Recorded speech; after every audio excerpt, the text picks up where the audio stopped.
జీవము కలిగిందంటే కృపాశక్తి సంపూర్ణమైన యేసయ్య, ఈ శ్రేష్టమైన సమయాన్ని బట్టి మనసారా మీ కృతజ్ఞతాస్తుతులు స్తోత్రాలు. గడిచిన కాలాలన్నిట్లో నీ కృప మాతో ఉంచి మా కష్ట సుఖాల్లో మీరు తోడుగా నీడగా ఉండి మా తండ్రిగా రక్షకునిగా ఉండి ప్రభా ప్రతి సమస్య నుంచి మాకు విడుదలిస్తూ మాతో మాట్లాడుతూ నడిపిస్తున్న మీ మహాప్రేమను బట్టి నీకు వందనాలు, స్తోత్రాలు తండ్రి, నీకు వందనాలు. ప్రభువా, మరి ఆది నుంచి అంతం వరకు ఉండేది వాక్యం అని సెలవిచ్చారు ప్రభా. అలాంటి వాక్యాన్ని మీరు మాకు బైబిల్గా ఒక పుస్తకంగా, ఒక గ్రంథంగా మా చేతిలో ఉంచారు. మీ కృతజ్ఞతలు తండ్రి. ఈరోజు మరి వాక్యం ధ్యానించుకోవాలని నీ పిల్లలమైన మేమందరము నీ బల్ల చుట్టూ కూర్చొని ఉండగా అంధకార శక్తిని లయపరిచి మీ వాక్శక్తిని మాకు వినిపించి మహిమ పొందండి. మీరు మాతో మాట్లాడుచుండగా ఈ వాక్యంలోని లోతైన మర్మాలు నీ కుమార్తెగా నేను వివరించగలటకు సహాయం దయచేయండి. కాబట్టి వెళ్ళము, నీ నోటికి తోడయండి, నీవేం పలుకవలసింది నేనే బదిలిస్తానని నాకు వాగ్దానం ఇచ్చారు కదా ప్రభువా. నిర్గమకాండ 4:12 వాగ్దానం జ్ఞాపకం చేసుకొని ప్రార్థించుకుంటూ ఈ వాక్య పరిచయం చేస్తూ ఉండగా చెప్తున్న నాకు, వింటున్న అందరికీ కూడా నీ దేవుని అనుగ్రహించండి. ఈ వాక్కుల ద్వారా మరికొంతమందిని ఆదరించండి, పురికొల్పండి, ఆశీర్వదించండి, స్వస్థపరచండి. యేసుక్రీస్తు పరిశుద్ధ నామమున అడిగి ప్రార్థిస్తున్నాను పరమ తండ్రి, ఆమేన్. మన తండ్రి రక్షకుడైన యేసుక్రీస్తు యొక్క శుభనామంలో మీ అందరికీ నా యొక్క వందనాలు. ఈ మధ్యన నా ఆత్మీయ యాత్ర, నా యొక్క యేసుతో కూడిన నా ప్రయాణము 40 సంవత్సరాలు పూర్తయింది. 2025 జనవరి 14వ తేదీకి నేను ప్రభువుని అంగీకరించి ఆయన సేవలోకి వచ్చి 40 సంవత్సరాలు పూర్తి చేసుకుంది. ఎంతో సంతోషం, ఎన్నో జ్ఞాపకాలు, ఎన్నో తీయటి జ్ఞాపకాలు, ఎన్నో కష్టసుఖాలు, ఒడిదుడుకుల్లో దేవుడు తన హస్తబలంతో, తన ప్రేమతో ఒడ్డున చేర్చిన ఎన్నో సంఘటనలు జ్ఞాపకం వచ్చి ఎన్నో రోజుల జ్ఞాపకాలను స్మరించుకుంటూ దేవుని స్తుతించుకుంటూ వచ్చాను. అయితే దానికంటే ముందు ఒక సంఘటన జరిగింది. 2024 నవంబర్, డిసెంబర్ మాసాల్లో నేను ప్రభు సన్నిధానంలో కూర్చొని ప్రార్థన చేసుకుంటున్నా. అయితే ఆ ప్రార్థన ఎప్పటిలా కాకుండా ఒకలాంటి కొట్లాట్లాగా, ఒకలాగా విసుగుగా చేస్తున్న ప్రార్థన. ఇది ఎంత తప్పో నాకు తర్వాత తెలిసింది. సో దేవుడు నా తండ్రి కదా, నన్ను అర్థం చేసుకుంటాడు కదా అని ప్రభువుని ఏదన్నా పొరపాటుగా అనలేదు. కానీ ప్రభు, నా ప్రార్థన ఎప్పుడింటో యేసయ్యా, ఇంకా ఈ పలానా విషయం నువ్వు ఎప్పుడు జవాబిస్తావు తండ్రి అని ఒక గొడవ పడుతూ ఉన్న దేవునితో కూర్చొని. నేను అడగని ఎన్నో ఇచ్చారు తండ్రి, నీకు స్తోత్రాలు. మరి నేను అడిగినవి కొన్ని ఉన్నాయి కదా, వాటి సంగతి ఏంటి ప్రభు అని దేవునితో గొడవ పడుతూ కొట్లాడుతూ ఉన్నాను. ఎందుకంటే మనకు ప్రార్థన చేసినప్పుడు ఒక రోజుకో, ఒక వారానికో, ఒక సంవత్సరానికో సమాధానం వస్తే మనకు అదొక హ్యాపీగా ఉంటుంది. అందరితో సాక్ష్యం చెప్పి సంతోషిస్తాం. నా జీవితంలో ఎక్కువ పోరాటాలే కనిపిస్తాయి. కొన్ని సమస్యలు అయితే 10 సంవత్సరాలు, 18, 20 సంవత్సరాలు అట్లా దేవునిలో అడుగుతూనే వస్తున్నా. కొన్ని అయితే ఇంకా 20 సంవత్సరాలు పైన అయింది, వాటి విషయం కూడా ఆన్సర్ రాలేదని అట్లా దేవునితో నేను నా తండ్రి అర్థం చేసుకుంటారనే భావంతో గొడవపడుతూ ప్రార్థన చేస్తుంటే నాకు ఒక స్వరం వినపడింది. పిల్లలు ఏంటంటే, లూకా సువార్త 18వ అధ్యాయం తీసి నువ్వు చదువు అన్నారు దేవుడు. సరే, దాంట్లో ఏ ఆశీర్వాదం ఉందని గబగబా తీసి తెలుగులో, ఇంగ్లీష్లో చదివాను. చదివేసి వదిలిపెట్టకుండా అట్లా ధ్యానిస్తూ ఉన్నప్పుడు దేవుడు ఎంతో అద్భుతమైన ఒక వర్తమానాన్ని నాకు ప్రసాదించారు. అప్పుడు దేవుణ్ణి, ప్రభువా నన్ను క్షమించిన ఆయన, నువ్వు ప్రార్థన వినే దేవుడివి, కానీ నేను ఆశపడినట్లుగా నాకు ఇష్టమైన సమయంలో మీరు బదులు ఇవ్వకపోవచ్చు నాయన. నాకు శ్రేష్టమైన సమయంలో, నాకు ఎక్కువ మేలు జరిగే టైంలో మీరు సమాధానం ఇస్తారు తండ్రి. సమయాలు, కాలాలను మీ స్వాధీనమే ప్రభువా. మీరు ఇచ్చే వరకు విసుక్కుండా నేను ప్రార్థన చేసుకుంటా తండ్రి అని దేవునితో కన్నీటితో నేను ప్రార్థన చేసుకొని ఆ రోజు అది ముగించుకున్నాను. సో ఇక్కడ ఏముంది, 18వ అధ్యాయము లూకా సువార్త అంటే, వారు విసుకక నిత్యము ప్రార్థన చేయుచుండవలెను. సహజంగా మనం క్రిస్టియన్స్గా ఉదయం లేచిన దగ్గర నుంచి అనేక విషయాల కొరకు ప్రార్థన చేస్తాం కదా. మార్నింగ్ లేవగానే చేస్తాం, నైట్ పడుకొని ముందు చేస్తాం, మధ్యలో కూడా ప్రయాణమే బయటకు వెళ్తే చేస్తాం, భోజనం చేసేటప్పుడు చేస్తాం, ఏదైనా మేలు చేస్తే వెంటనే మోకరిల్తాం. మంచి క్రైస్తవులకి ఈ ప్రార్థన అలవాటు మనందరికీ ఉంటుంది. కానీ అయితే ఏంటంటే ఒక్కొక్కసారి విసిగినప్పుడు లేదా పని ఒత్తిడిలోనో మనం ప్రార్థన తగ్గించడం మానేయడం ఏదో జరుగుతుంది కదా, ఎప్పుడన్నా ఒక్కొక్కసారి మిస్ అవుతుంది. సరే, ప్రార్థన మానకూడదు. ఇన్ కేసు ఏదో పరిస్థితుల్లో ప్రార్థన మిస్ అయినా పర్లేదేమో, కానీ ప్రార్థన చేయడానికి విసుగకూడదు అని ఆ రోజు దేవుడు నాకు బోధించాడు పిల్లలు. అదే వర్తమానం మీతో షేర్ చేసుకుందామని ఈరోజు మీ ముందుకు వచ్చాను. అయితే వీడియో కనపట్లేదని మీరు ఏమనుకోకండి, ఇది ఆడియో రికార్డ్ చేసాం. చాలా ఒత్తిడి పనులు ఉన్నాయి ఇంట్లో, అందుకని సిద్ధపడి చేసే కంటే సరే ఇట్లా వాయిస్ కూడా చేసి చూద్దాం ఒకటి అని చెప్పి చేస్తున్నామన్నమాట మా బాబు నేను. సో ప్రభువులో మనము విసుగకూడదు. యేసయ్య దరిదాపుగా ఈ అధ్యాయం తర్వాత ఇంకా 5-6 అధ్యాయాలు అయ్యేసరికి సిలువకు అప్పగింపబడినటువంటి సమయాలు మనకు తెలుసు. సో చివరి మాటలు అతి ఉత్తమమైన మాటలు, శ్రేష్టమైనవి. ఒక తల్లిదండ్రులు పిల్లలకి ఎలా చెప్పుకుంటారో అట్లా తండ్రి అయిన దేవుడు ఆయన శిష్యులకి చెప్తున్నటువంటి సంఘటన అనమాట. సో నేను వెళ్ళిపోతున్నాను కనుక మీరు జరగంగానే ఇట్లా ఇన్స్టెంట్గా ఏ హీలింగో లేదంటే ఏ జాబో ఏ ఆశీర్వాదమో రాలేదని మీరు విసుగకుండా ప్రార్థన చేయాలి అని చెప్పడమే కాకుండా దాన్ని ఒక ఉపమానంతో, పారబుల్తో చెప్పారు. యేసయ్య చాలాసార్లు పారబుల్స్తో శిష్యులతో మాట్లాడారు. ఎందుకంటే తేలికగా అర్థమవుతుందని చెప్పి ఒక పారబుల్ తీసుకొని చెప్పారు. మనం ఆ పారబుల్ చదువుకుందాం. 18వ అధ్యాయము లూకాసు వార్త 1వ వచనం. వారు విసుగక నిత్యము ప్రార్థన చేయుచుండవలననుటకు ఆయన వారితో ఈ ఉపమానము చెప్పాను. సో ఇక్కడ విసుగకూడదు ఒకటి, ప్రార్థన చేయాలి ఒకటి, అంతేకాదు ఆ ప్రార్థన నిత్యము చేయాలని ఉంది. కొంతమంది క్రిస్టియన్స్ ఉపవాసం ఉండి ఒక రోజంతానో ఒక వారమో ఒక 21 డేసో 40 డేసో బాగా బిగ్గరగా ఎలుగెత్తి ప్రార్థన చేసుకుంటారు. తర్వాత మళ్ళీ ఒక గ్యాప్ తీసుకుంటారు. ఒకరోజు ప్రార్థన చేస్తారు, ఒకరోజు 4 గంటలు చేస్తారు, ఇంకో రోజు 4 నిమిషాలే చేస్తారు, లేకపోతే మానేస్తారు. నిన్న ప్రార్థన అట్లా కాదు. దేవుడు మనకి చెప్పింది ఏంటంటే ప్రతిరోజు ప్రార్థన చేయాలి అని చెప్పాడు. So as a Christians we should pray every single day మనం ప్రార్థన చేయాలి. అయితే 2వ వచనం, దేవునికి భయపడకయు మనుషులను లక్ష్య పెట్టకయు ఉండు ఒక న్యాయాధిపతి ఒక పట్టణంలో ఉండెను. ఆ పట్టణంలో ఒక విధవరాలును ఉండెను. ఆమె అతని యొద్దకు తరచుగా వచ్చి నా ప్రతివాదికిని నాకును న్యాయము తీర్చుమని అడుగుచూ వచ్చెను. కానీ అతడు కొంతకాలము ఒప్పకపోయెను. తరువాత అతడు నేను దేవునికి భయపడకయు మనుషులను లక్ష్య పెట్టకయు ఉండినను. చూసారు, ఇక్కడ పరిస్థితి ఏంటంటే ఒక పట్టణం ఉంది, ఒకనొక పట్టణం ఉంది. ఆ పట్టణంలో ఒక న్యాయవాది ఉన్నాడు, అలాగే ఒక విధవరాలు కూడా ఉంది. ఆ విధవరాలకి న్యాయం తీర్చమని చెప్పి నా ప్రతివాదికి నాకు ఫలానా ఇష్యూ ఉంది, దాంట్లో నేనే సత్యం వైపు ఉన్నాను, కానీ మీరు కదా చెప్పవలసింది, కనుక మీ దగ్గరికి ఇష్యూ తీసుకొచ్చాను అని చెప్పి ఆ న్యాయాధిపతి దగ్గరికి వెళ్ళినప్పుడు ఒకరోజు ఆయన బిజీగా ఉండొచ్చు, 2 రోజులు బిజీగా ఉండొచ్చు, ఎన్నోసార్లు తిరిగింది. ఇక్కడ విషయం ఏంటంటే ఆవిడ విధవరాలు అని రాసింది, భర్త లేడు. మరి పిల్లలు కూడా ఉన్నట్లేదు, మరి పిల్లలు కూడా లేరేమో, ఒంటరి జీవేమో.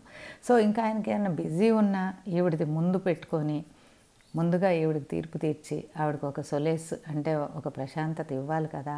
కానీ ఆయన ఎలాంటి వాడనుందంటే ఆయనకి దేవుడి భయం లేదు, మనుషులంటే లెక్కలేనితనం, అలాంటి స్వభావం ఉన్నటువంటి న్యాయాధిపతి అనమాట.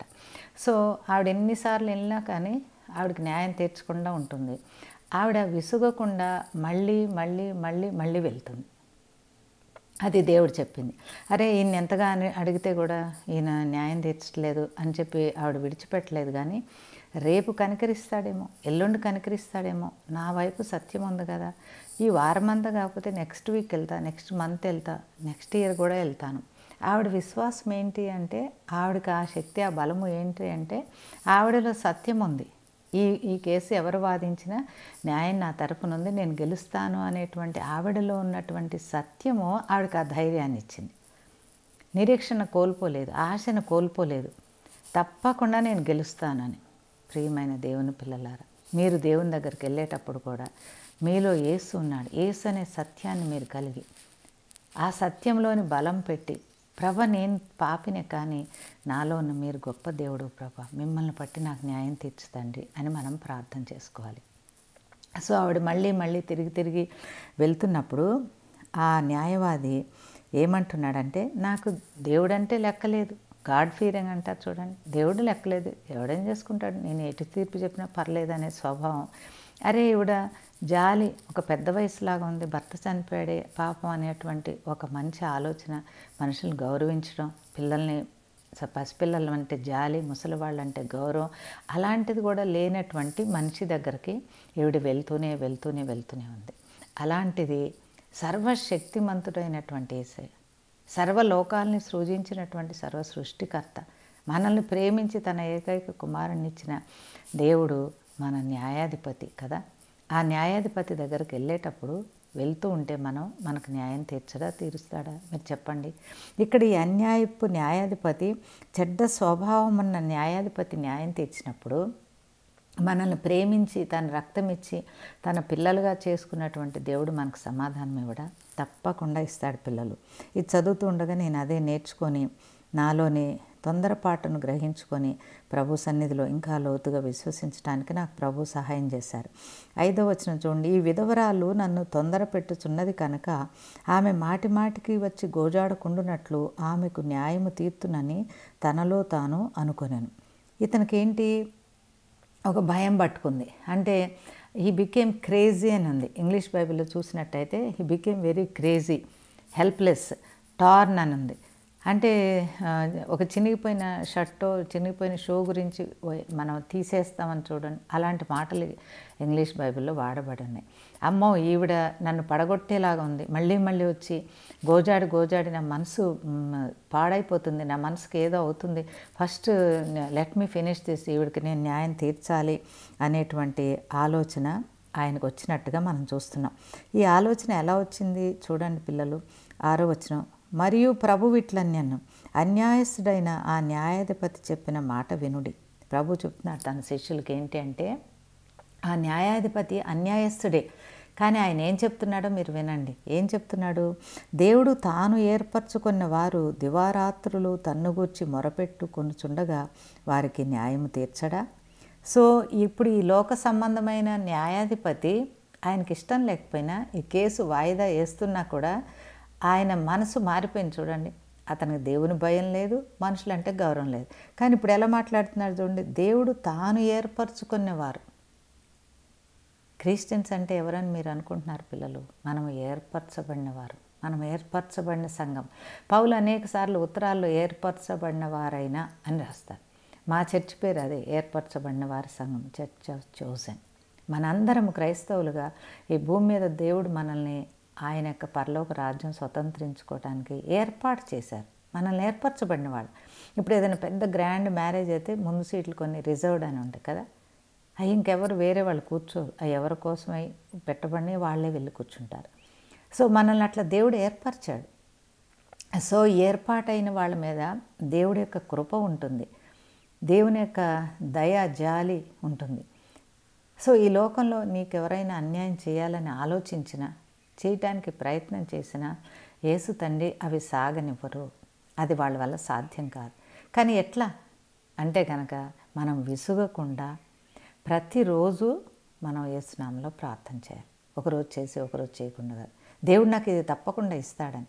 ఈ విధవరాలు ప్రతిరోజు ఆ న్యాయాధిపతి దగ్గరికి వెళ్ళి ఎలా మొరపెట్టుకుందో, ఆ మొరపెట్టుకోవటం ద్వారా ఏం జరిగింది, ఆవిడ ల్యాండ్ ఆఫ్ లాని గౌరవించింది. ఈ భూమి మీద ఒక న్యాయస్థానం ఉంది, ఫలానా మనిషికి నాకు మధ్య గొడవైంది, ఫలానా న్యాయాధిపతి దగ్గర వెళ్ళాలి అని తన వంతు బాధ్యత చేసింది. చూసారా, ఈ భూమి మీద ఎవరిని కలవాలో వాళ్ళని కలిసింది. కొంతమంది ఏంటి, ఇలాంటి విషయాలు ఏదైనా వస్తే ఊరికి తలుపులు మూసేసుకొని ప్రార్థన చేసి ఉపవాసాలు ఉండి చేస్తుంటారు.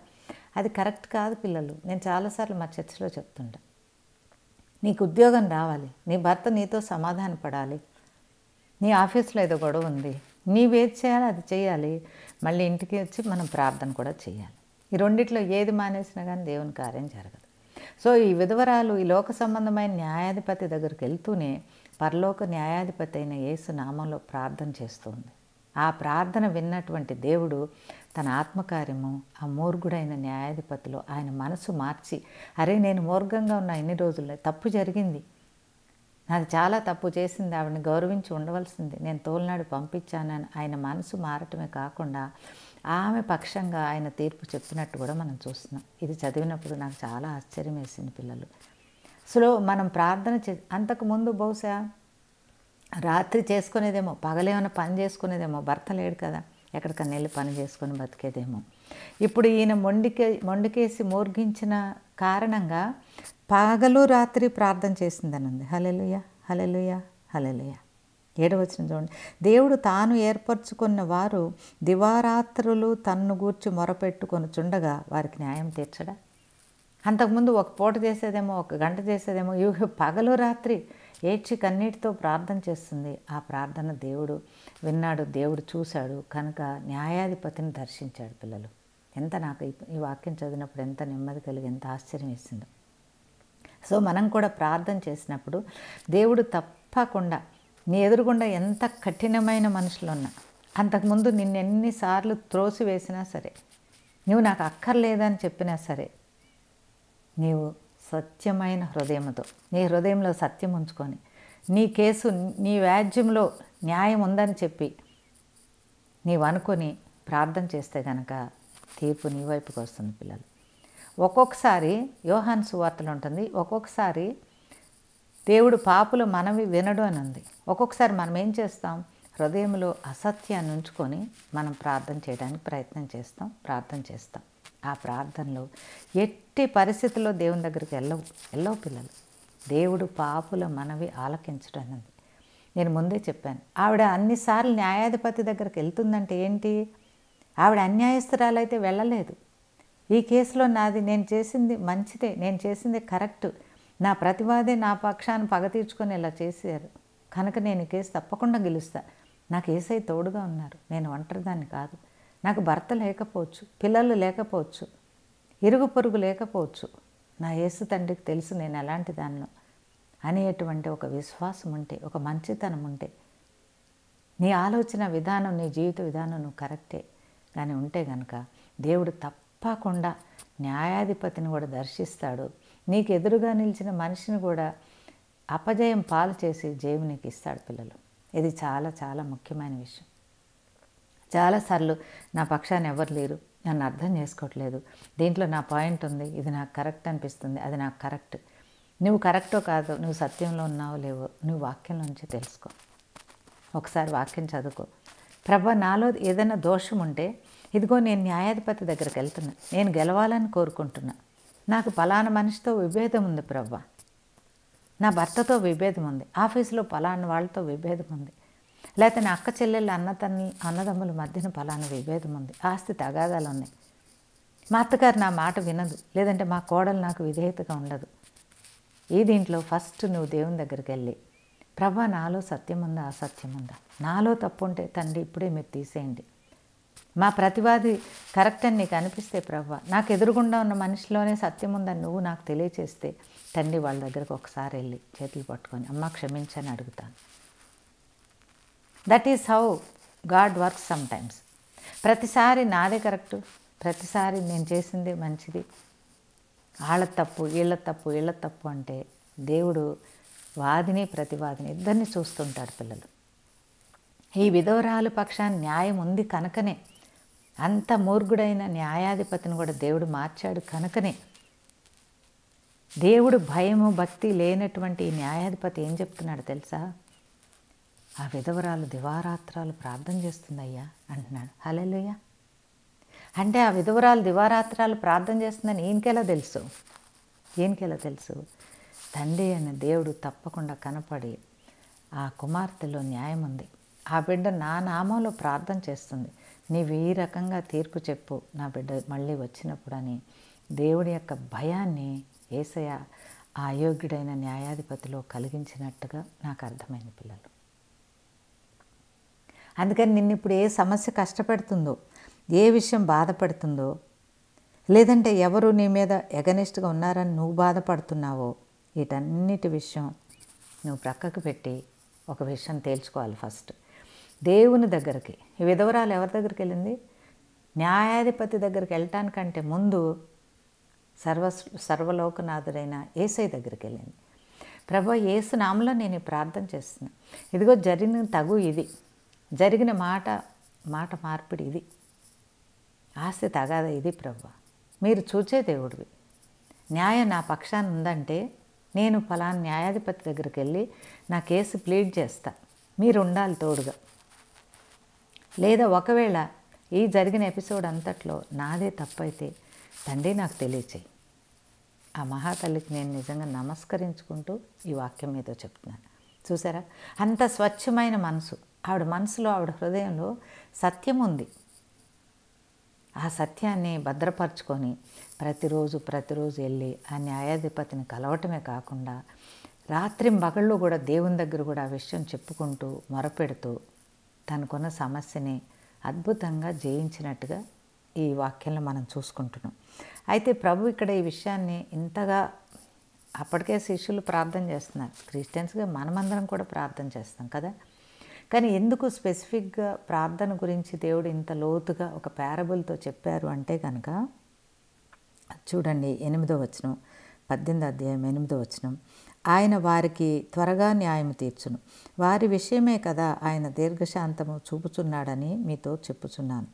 అయినను మనుష్య కుమారుడు వచ్చినప్పుడు ఆయన భూమి మీద విశ్వాసము కనుగొనునా. ఇది పిల్లలు ప్రాబ్లం. మనుష్య కుమారుడు వచ్చినప్పుడు అంటే దేవుడు తిరిగి భూమిని దర్శించినప్పుడు సెకండ్ కమింగ్లో ఒక విశ్వాసైనా ఉంటాడా? అసలు భూమి మీద విశ్వాసాలను ఎంతమందిని మనం చూడగలం అనే విషయానికి వస్తే, ప్రభు ఆయన భూమి మీద అసలు క్రిస్టియన్ ఫెయిత్ అనేది ఉంటుందా? యేసు నామలో ప్రార్థించే వాళ్ళు ఉంటారా అని దేవుడు 2000 సంవత్సరాల క్రితమే అప్పుడే ఒక దర్శనం చూసి బహుశా శిష్యులకు చెప్పారేమో. అయ్యా, మీరు ఎన్నో అద్భుతాలు ఆశ్చర్యాలు చేయొచ్చు, ఎంతో వాక్య పరిచర్య చేయొచ్చు, మీ తరం ముగిసిపోతుంది. తరం తర్వాత తరం ఇప్పుడు ఎన్ని తరాలు వెళ్ళి ఉంటాయి చెప్పండి. తాతగారు క్రిస్టియన్ అయితే నెక్స్ట్ జనరేషన్లో అంత విశ్వాసం ఉండదు. ఆ రాను జనరేషన్ టు జనరేషన్ ఆ విశ్వాసపు వరుస కొంచెం మసకబారడానికి అవకాశం ఉంటుంది. అదిగాక చాలామంది పిల్లలు అమ్మ నాన్న ప్రార్థన చేస్తున్నారని పిల్లలు ప్రేయర్ చేసుకోరు. ఒక్కొక్క ఇంట్లో పిల్లలు బలంగా ప్రార్థన చేస్తుంటే ఎప్పుడు ఇదే పిచ్చాయిలకి అని తల్లిదండ్రులు ఉంటారు. సో తరం మారిపోయిన తర్వాత యేసు తండ్రి యొక్క రెండవ రాకడలో అంటే ఏంటి? విశ్వాసులు విశ్వాసంతో జీవించటానికి వీలు లేనటువంటి దుర్భరమైన పరిస్థితులు వస్తాయేమో, రావచ్చు. యేసు నామములో నువ్వు ప్రార్థన చేస్తున్నావా అంటే హింసించుతారేమో, అలాంటి పరిస్థితులు రావచ్చు. యేసు తండ్రిని సిలువ వేయంగానే శిష్యులందరూ ఎలా చెదిరిపోయారో మనకు తెలుసు. పేతురు నాకు యేసు తెలియదని బొంకాడు. ప్రియమైన దేవుని జనాంగమా, ఒకవేళ మనం అలాంటి దినాల్లో ఉన్నామేమో, యేసు రెండవ రాకడలో నువ్వు క్రిస్టియనా అంటే చంపేసేటువంటి దినాల్లో ఉన్నామేమో. ఈ భూమి మీద ఉన్నటువంటి న్యాయాధిపతి, ఈ భూమి మీద చట్టాలు మనకి అనుకూలించకపోవచ్చేమో, ఈ భూమి మీద న్యాయాధిపతులు మనకు న్యాయం చెప్పకపోవచ్చేమో. ఒక క్రిస్టియన్గా మన జీవితాన్ని, మన ఆత్మీయ జీవితాన్ని కొనసాగించలేని పరిస్థితులు వస్తాయేమో, మనకు తెలీదు. ప్రభు చెప్పినప్పుడు మాట ప్రకారం నేను తిరిగి భూమిని దర్శించినప్పుడు భూమి మీద విశ్వాసం ఉంటుందా అని దేవుడు దుఃఖపడి ఉంటాడు. ప్రియ శిష్యులకు బోధించి ఉంటారు, విశ్వాసంలో దిగజారిపోకండి, విశ్వాసంలో తొట్టిల్లకండి. ఈ ప్రార్థన విశ్వాసం గురించి ఇంత చెప్పినా తిరిగి ప్రభువుని సిలువకు అప్పగించినప్పుడు శిష్యులందరూ చెదిరిపోవటం మరి ఎంత బాధాకరమైన విషయం. దేవుడు బాధపడినట్లే జరిగింది కదా, దేవుడు దర్శనంలో చూసినట్టే జరిగింది కదా. అందుకోసం ఈ కాలంలో మనం ప్రభు త్వరలో రాబోతున్నాడని మనం ఆశపడుతూ ఎదురు చూస్తూ, దేవుని రాకడికి మనం ఎదురు చూస్తున్నటువంటి ఈ దినాలలో మనం కూడా తప్పకుండా ప్రభువా నా విశ్వాసం నిన్నటికంటే ఈరోజు ఇంకా ఎక్కువ ఉండాలి.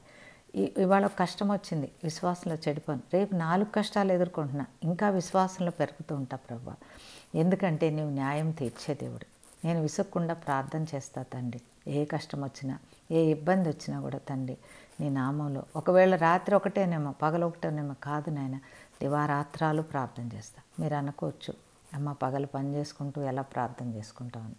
దైవనామ స్మరణ అంటారు చూడండి, దేవుని నామాన్ని హృదయంలో స్తుతించుకుంటూ, దేవుని తలుసుకుంటూ, దేవుడిచ్చిన వాగ్దానాలని పెట్టి మనసులో జ్ఞాపకం చేసుకుంటూ, ఒకవేళ నువ్వు ఉద్యోగం చేసినా, ఎక్కడన్నా ఎలాంటి పని చేసినా కూడా దేవుని ధ్యానించడానికి మనకి ఏం ప్రాబ్లం ఉండదు పిల్లలు. మన హృదయంలోంచి దేవునికి ధ్యానం అనేది 24 hours వెళ్ళాలి. అసలు నన్ను అడిగితే ప్రార్థన అదే. సో ఇక్కడ ఇంగ్లీష్ బైబిల్లో చూస్తే కనుక 5వ వచనం, if I do not she will keep on coming and finally wear me out. చూసారా, ఇంకా ఈవిడికి న్యాయం తీర్చపోతే కనుక నా బుర్ర పాడైపోయేలాగా ఉంది అని అనుకున్నాడు. అంటే దేవుడు దర్శించిన వ్యక్తి ఎలా ఎంతటి మూర్ఖుడైనా మారిపోతాడు పిల్లలు. సో నిన్ను కష్టపెట్టేవాళ్ళు, నిన్ను దుఃఖపెట్టేవాళ్ళు, న్యాయం నీ తరపున ఉన్నా కూడా నిన్ను నానా మాటలు అన్నవాళ్ళు ఎవరన్నా ఉంటే, ఇరుకులు ఇబ్బంది పెట్టిన వాళ్ళు ఎవరైనా ఉంటే కనుక God will definitely visit them. Your portion is never stop praying. నేను 3 గంటలు రోజు చేశానమ్మా, ఒక సంవత్సరం సమాధానం రాలేదంటావా? 3 గంటల కంటే ఇంకొక అరగంట పెంచు. ఎందుకు అంటే ఈ కష్టంలో నువ్వు ఎలా ప్రవర్తిస్తున్నావు అనేది, ఆ కష్టాన్ని నువ్వు ఎలా తీసుకుంటున్నావు అనేది దేవుడు చూస్తుంటాడు. నీకు కష్టం వచ్చినాక తెలుసు, దేవుడికి కష్టం రాకముందే తెలుసు. ఆ కష్టంలో నిన్ను బయటకు ఎలా తీసుకెళ్లాలో కూడా he has a way out. Jesus has a way out. He never fails you or he never fails me. అంటే ఏంటి? అపవిత్రాత్మ నువ్వు కష్టంలో ఉన్నావని తెలిసి నీకు ప్రార్థనని పాడు చేసే ఒక అట్మాస్ఫియర్ తీసుకొచ్చి, ఒక సిచ్యుయేషన్ తీసుకొచ్చి అక్కడ బంతి ఆట ఆడుకుంటూ ఉంటుంది అన్నమాట. ఇప్పుడు మనం ఎందుకు ఫెయిల్ అవుతాం? ప్రార్థన అనేది ఫస్ట్ మనతో మానిపించేస్తుంది. నీ దేవుడు ఏం చేశాడు? ఇప్పుడు ఈ విషయం ఎన్నిసార్లు అడుగుతావు? మళ్ళీ అడుగుతావు. మనం లాస్ట్ ఇయర్ అడిగావు కదా, అది నీకు జరగలేదు కదా, ఇంకా అడుగుతావా? నీకు కొద్దిగా షేమ్గా లేదా? ఎన్నిసార్లు అడగాలి దేవుడిని? మీ దేవుడు వినడా అని ఇతరులు అంటారు. మనకు కూడా భావన కలుగుతుంది ఎన్నిసార్లు వినాలని.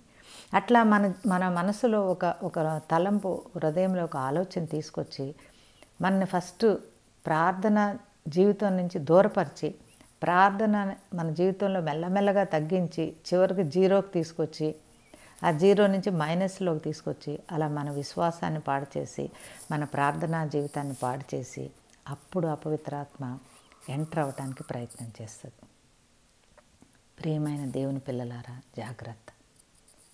మన దేవుడు మనకు చేసిన మేళ్ళన్నిటిని గుర్తు చేసుకొని, దివారాత్రం కాదు కదా, నిద్రపోకుండా ప్రార్థన చేసిన తక్కువే పిల్లలు. That what a Christian is. Israel, నీ భాగ్యం ఎంత గొప్పది. ఓ క్రైస్తవుడా, ఓ క్రైస్తవురాలా, నీ భాగ్యం ఎంత గొప్పది. మాటల్లో చెప్పలేనంత గొప్పది పిల్లలు. ఈ సృష్టి, ఈ విశ్వం, ఈ జీవితం 100 ఏళ్ళు తర్వాత శాశ్వత లోకాల్లోకి మనం వెళ్ళినప్పుడు ఈ పడిన కష్టం చాలా చిన్నదని మనకు అనిపిస్తుంది. అందుకని ఇప్పుడు నువ్వే కష్టం ఎదుర్కొంటున్నా, ఏ కన్నీటి లోగిళ్లలో ఉన్నా, నీ నడుము ఇంకా గట్టిగా కట్టుకొని, నీ నోరు ఇంకా బిగ్గరగా తెరిచి, యెహోవా దేవుని వైపు చూస్తూ, ప్రభువా, ఈ విధవరాలకి న్యాయం తీర్చిన దేవుడు నువ్వే తండ్రి, న్యాయాధిపతి కాదు నాయన. నా అపోనెంట్ విషయంలో నేను ప్రార్థన చేస్తున్నా. నాది ఒకవేళ కోర్టు కేసులు ఉంటే కూడా పలానా జడ్జి చేతుల్లో, పలానా లాయర్ చేతుల్లో నా యొక్క ఫైల్ ఉంది ప్రభువా, దాన్ని మీరు మూవ్ చేయండి.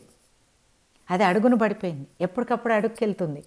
నిన్న మొన్న పెట్టిన వాళ్ళందరూ గెలుస్తున్నారు. కొంతమంది క్రిస్టియన్స్ వాళ్ళు వచ్చి సంవత్సరమేనండి, దేవుడు వాళ్ళ ఇంట్లో పెళ్లి చేశాడు, ఇల్లు కట్టుకున్నారు, కారు కొనుక్కున్నారు.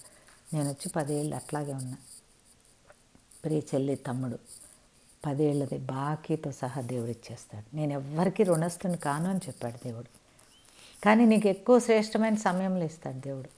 నీకు ఎప్పుడు కరెక్ట్గా అవసరమో, మేలు చేస్తుందో ఆ సమయంలో ఇస్తాడు. ఒక్కొక్కళ్ళ మీద ఒక్కొక్క కృప ఒక్కొక్క రకంగా ఉంటుంది.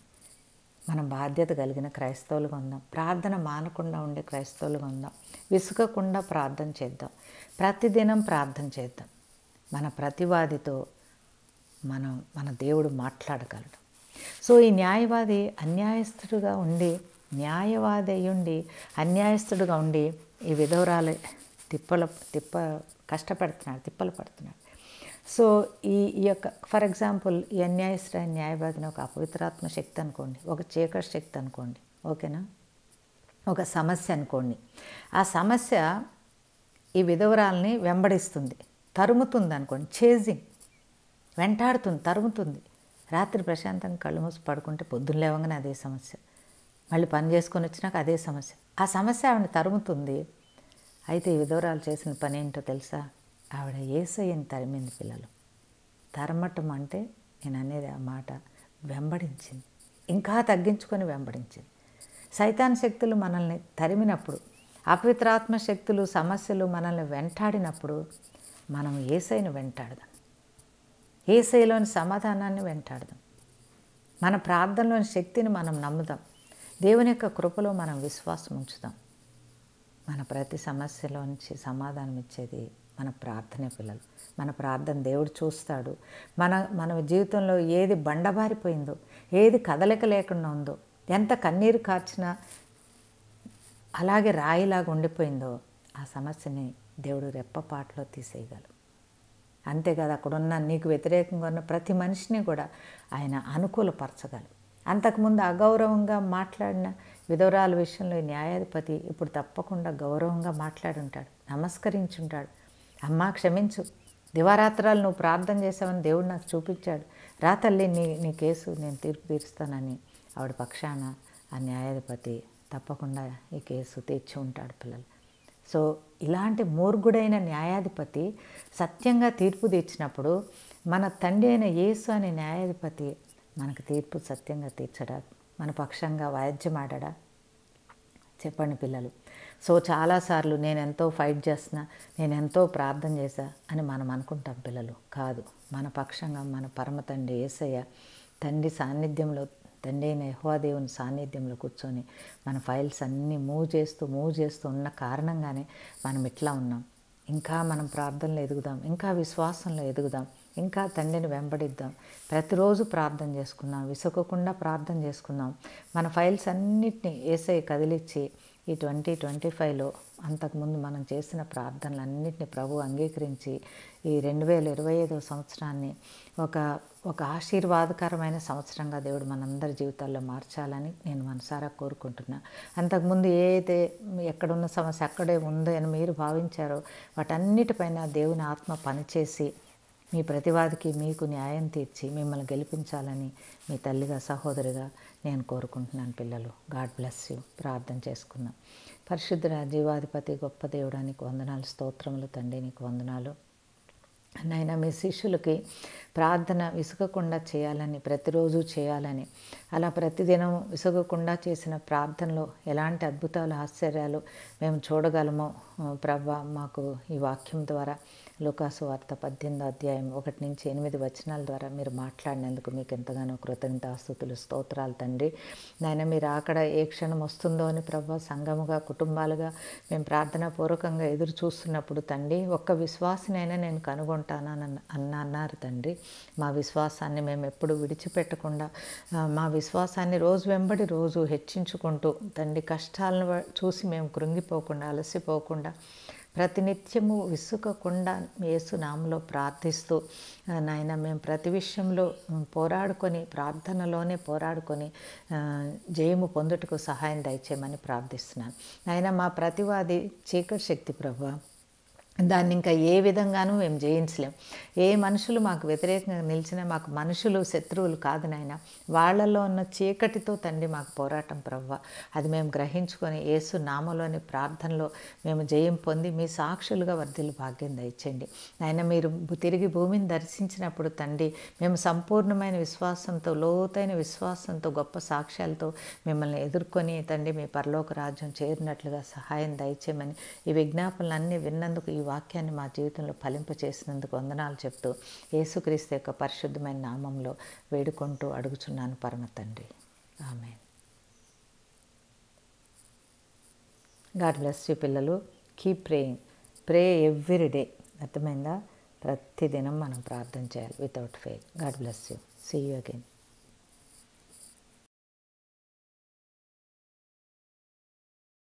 Jesus loves you and saves you. యేసు నిన్ను ప్రేమిస్తున్నాడు, నిన్ను రక్షిస్తాడు.